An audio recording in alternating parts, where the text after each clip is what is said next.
Good morning friend, welcome to you all in my channel doctor Anshuman Suman. आशा करते हैं आप लोग सभी स्वस्थ और अच्छे होंगे। पिछला वीडियो में आप लोग को बहुत मजा आया होगा। अब एक एक करके हर पेशवा के बारे में जब जानेंगे ना तो और मजा आएगा। तो चलिए हम जो है ना वंशानुगत जहाँ से स्टार्ट हुआ था, जिसने किया था एक प्रकार से, जहाँ से वंश शुरू हुआ वहाँ का पहला जो पेशवा था उसका नाम था बालाजी विश्वनाथन। ठीक है दोस्तों, पिछली वीडियो में बताए थे इसका कार्यकाल मात्र 7 साल के लिए रहा, लेकिन ये बहुत ही दूरदर्शी पेशवा था। और देखिए इसका जरा अगर पृष्ठभूमि बता दें तो एक ऐसा पेशवा था कि परिस्थितियों का सहारा लेकर के अब कह सकते हैं परंपरागत पेशवा को ये रिप्लेस कर दिया था। ठीक है दोस्तों, परंपरागत पेशवा का मतलब जो गोदावरी और कृष्णा के बीच में रहने वाले ब्राह्मण थे, ठीक है, वो लोग पेशवा बनते थे। अब इसको ये रिप्लेस करके ये कोंकण का चित्पावन ब्राह्मण अब पेशवा बना। तो चलिए इसका जानकारी एक एक करके हम 7 पॉइंट में लिखे, 8 पॉइंट में लिखे हैं, बहुत आसानी से और बहुत शानदार ढंग तरीके से आपके अंदर डालेंगे। हम इम्बाइब कर जाइएगा आप लोग, हमको पूरा भरोसा है। तो चलिए ये तो काल आप लोग देख लिए 1713 से 1720। थोड़ा आप कनेक्शन रखिएगा और कोरिलेट कीजिएगा तो और भी अच्छा रहेगा। अब उत्तर मुगल काल का बात को कोरिलेट कीजिएगा। हम उत्तर मुगल काल आपको बता चुके हैं। ये जो काल था आप समझ सकते हैं 1713 का बात जब हम कर रहे हैं, यानी कि बहादुर शाह प्रथम। ठीक है दोस्तों, बहादुर शाह प्रथम 1707 से 12 तक था। अब इसके बीच में जहादर शाह यहाँ स्टार्ट हुआ 1213 से हुआ था और कहां तक जाएगा, फर्गुसियर वाला काल तक जाएगा। तो इस प्रकार से कोरिलेट करना है। फिर आप बंगाल में कोरिलेट करिए, फिर अवध में कोरिलेट कीजिए। ये सारे वीडियो आपके पास मिल गया है, आप लोग उसको देखिए, कोरिलेट करना है। चलिए तो इसका प्रारंभिक जीवन को देखिए कि प्रारंभ में एकमात्र ये छोटा सा राजस्व अधिकारी था। ये क्या था? राजस्व अधिकारी था। कुछ दिन के लिए धनाजी यादव के अधीन कार्य किया। हम धनाजी यादव के बारे में इसलिए यहाँ पे लिखे हैं क्योंकि इसका कहीं न कहीं इस कहानी से मतलब रखता है। धनाजी यादव जो था एक सेना नायक था, एक वीर सेना नायक था। ठीक है, धनाजी यादव जब मरे, ठीक है, तो उसका जो पुत्र था चंद्रदेव, तो आपको हम पिछली वीडियो में बताए थे कि जब साहू जी का आपने जो प्रतिद्वंदी कौन, शिवाजी द्वितीय और ताराबाई से जब युद्ध हो रहा था, तो धनाजी के मृत्यु के बाद इसका जो पुत्र था चंद्रदेव वो ताराबाई के पक्ष में चला गया था। ठीक है, तब जो है ये राजस्व अधिकारी जो मतलब ये था कौन, बालाजी विश्वनाथन, ये क्या है, ये साहू जी को सहायता दिया। तो देखिए स्पष्ट क्लियर हो रहा है बात की कहां से ये बालाजी विश्वनाथन साहू जी के पक्ष में आया। तो यहीं से आया, इसके दरबार में था। और धनाजी यादव के मरने के बाद जो उसका पुत्र था वो ताराबाई के पक्ष में जा गया, जबकि ये जो है बालाजी विश्वनाथन साहू जी के पक्ष में आया। ठीक है, अब आइए अगला इसका कार्य क्या हुआ।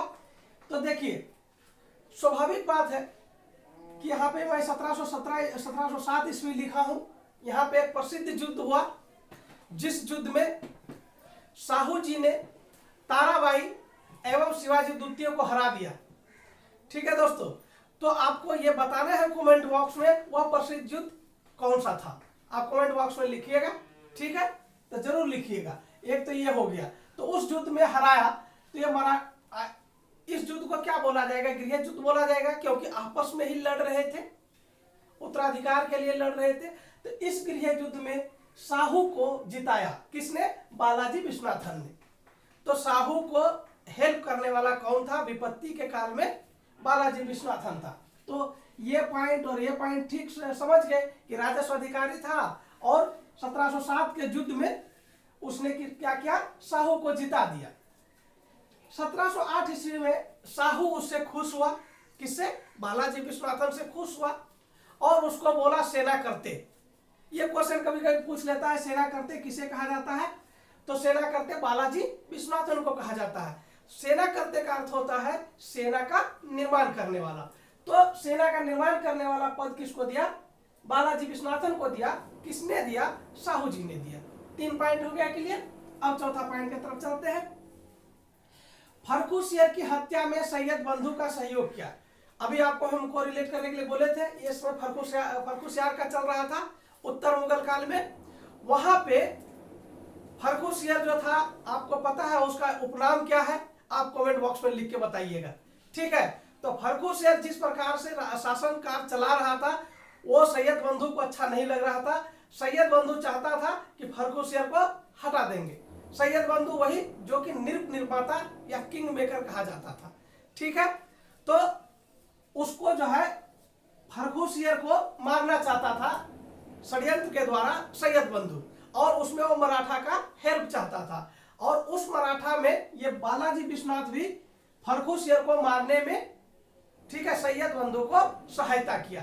तो देखो ये बहुत इंपॉर्टेंट बात है, कूटनीतिक बात है कि मराठा जो है उत्तर मुगल के सुल्तान फर्रुखियत की हत्या के षड्यंत्र में किसका समर्थन किया, सैयद बंधु का किया। तो ये बहुत इंपॉर्टेंट बात है, यहाँ से इतिहास ही बदलता है, समझ में बदलेगा। ठीक है, तो सैयद बंधु को सहयोग किया बालाजी विश्वनाथन, किस लिए, फर्रुखियत की हत्या करने के लिए। आगे आइए, तो हम लिखे हैं कि सैयद बंधु में दो भाई थे, एक तो हुसैन अली है, कमेंट बॉक्स में लिख के बताइएगा दूसरा भाई का नाम क्या था।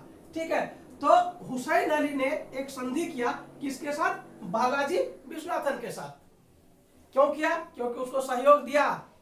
और सैयद बंधु हम बताए थे, सैयद बंधु जो है फर्रुखियत की हत्या भी कर दिया था। उसके बाद रफीउद्दर्जात और रफीउद्दौला को बनाया अपने अधीन। तो सैयद बंधु को भी बालाजी विश्वनाथन के बात पे भरोसा हुआ कि समय पर वो साथ देता है, इसलिए उसके साथ एक संधि किया। कौन, हुसैन अली और बालाजी विश्वनाथन के साथ संधि किया। और ये संधि एक साधारण संधि नहीं था, मराठा संधि के लिए मैग्ना कार्टा कहा गया इस संधि को, यानी कि मराठा के लिए बहुत ही इंपॉर्टेंट संधि था। ये संधि कब हुआ, 1719 में हुआ था। ठीक है दोस्तों, कब, 1719 ईस्वी में हुआ था। तो 1719 ईस्वी का यह संधि जो था हुसैन अली और बालाजी के साथ जो संधि हुआ, मराठा का मैग्ना कार्टा कहा गया। और इस संधि में कुछ शर्तें था, उसको देखिएगा तो और अच्छा लगेगा। शर्त क्या था, अभी तक जो मराठा के गद्दी पर साहू जी के पहले कौन था, शिवाजी द्वितीय था। तो साहू जी लीगल जो गद्दी का मालिक नहीं था। इस संधि से साहू जी को स्वराज का राजा मान लिया गया।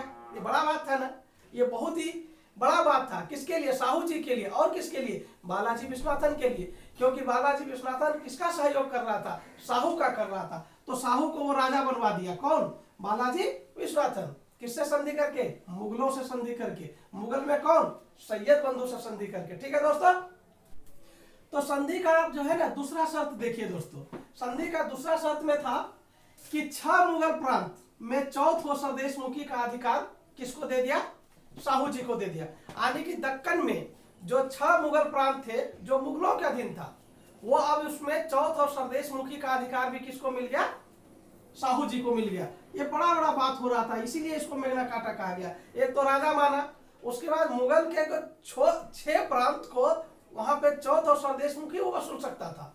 तो एक प्रकार से कूटनीतिक विजय हो रहा है मराठों का। ठीक है, और तीसरी बात देखिए, चूंकि इस समय टेक्निकल क्वेश्चन पूछता है, इसलिए जानबूझकर मैं इस टाइप का पॉइंट आप लोग के पास लाता हूं, इवन इन इंटरव्यू। और अगर टेक्निकल क्वेश्चन की बात होगा तो आप लोग नहीं फंसिएगा, क्योंकि देखिए फर्रुखियत की वहां पे हत्या हो गया है, टाइम फर्रुखियत का ही है, 19 में हुआ है।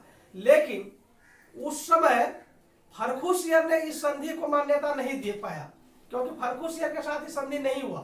फर्रुखियत नहीं दिया मान्यता, मान्यता किसने दिया, रफीउद्दर्जात ने दिया। आपको मालूम है कि फर्रुखियत के बाद कौन सा बना था, बादशाह रफीउद्दर्जात, उसके बाद रफीउद्दौला बना था।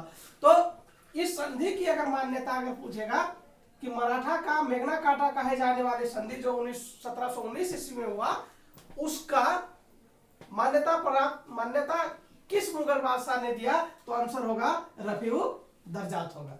ठीक है दोस्तों, तो यहां तक आप लोग आराम से समझे। 5 पॉइंट हो गया। छठा पॉइंट बहुत ही इंटरेस्टिंग पॉइंट है। अब देखिए, संधि हो गया किसके साथ, मुगलों के साथ। किसका, मराठों का, यानी बालाजी विश्वनाथन का। दोस्तों यहाँ पे एक बहुत इंटरेस्टिंग कहानी है कि वहां पे येसुबाई की रिहाई होता है। अब येसुबाई अगर जानिएगा कौन है तो और मजा आएगा। येसुबाई जो है साहू जी की माता थी। वो मुगल दरबार में क्या था, वो मुगल के अधीन जो है वो कैद थी। ठीक है, अब संधि हो गया है तो स्वाभाविक बात है कि बालाजी विश्वनाथन जैसा तेज तर्रार व्यक्ति उसकी रिहाई जरूर कराता, और उन्होंने ऐसा किया भी। येसुबाई की रिहाई कराया। किसने? बालाजी विश्वनाथन ने। और उस समय साहू जी दक्षिण भारत यानी दक्कन में था। उसकी माता को दक्कन में लेके आके जब उसको मिलाया तो साहू जी इतना कृतज्ञ हो गया बालाजी के प्रति, तो आप सोच नहीं सकते हैं उसने कृतज्ञता व्यक्त करने के लिए उसको क्या है कि सबसे महत्वपूर्ण अगर पोस्ट हो सकता था तो पेशवा ही हो सकता था, पेशवा का पद उसको दिया। तो दोस्तों पेशवा का पद दिया और बाद में इस पर काफी भरोसा और ट्रस्ट किया, ठीक है। और यही वजह था कि अब जो है पेशवा का शक्ति जो है और ज्यादा बढ़ने लगा और छत्रपति का शक्ति कम होने लगा, क्योंकि साहू जी काफी कृतज्ञ हो गया था किसके प्रति? बालाजी विश्वनाथन के प्रति। क्यों? कि उसकी माँ को एक तो गृह युद्ध में उसको साथ दिया, दूसरी बात उसकी माँ को मिलवाया, कैद से छुड़वाया था, ठीक है। तो यहां तक जो हम देखे हैं बालाजी विश्वनाथन का वो इतिहास देखे जिस इतिहास ने उसको उत्कर्ष पे पहुंचाया।